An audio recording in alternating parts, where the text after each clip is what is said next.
L'importanza che ha suscitato e l'attenzione che ha ottenuto un evento che parlasse di rose antiche ha stupito anche me. Nasce nel 2012 in seguito a una semplice riflessione tra amici insieme con la sindaco Maria Maddalena Gottardo, dove si è pensato di proporre un convegno che completasse una serie di eventi già esistenti nel comune di Dolo il 1° maggio. Fu subito un grande successo che poi, ripetutosi nel 2013, è raddoppiato.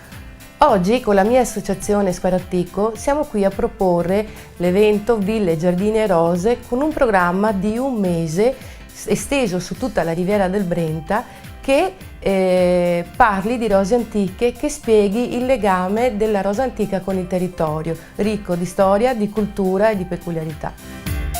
Il momento più significativo sarà l'inaugurazione della manifestazione il 1° maggio, quando Giulio Pantoli, il più famoso ibridatore italiano e creatore della rosa, presenterà la nuova varietà ed io ne annuncerò il nome per lasciare spazio poi al francese Monsieur François Jaillot, massimo esperto di rose galliche e fondatore dell'Associazione Rosa Gallica di Parigi.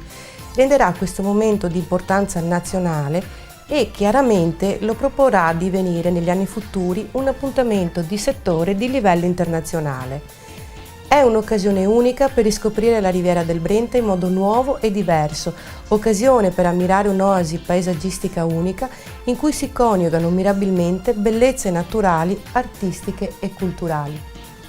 Per avere maggiori dettagli ed informazioni sul programma di questa ricca ed intensa manifestazione può essere visitato il sito www.villegiardinieRose.it.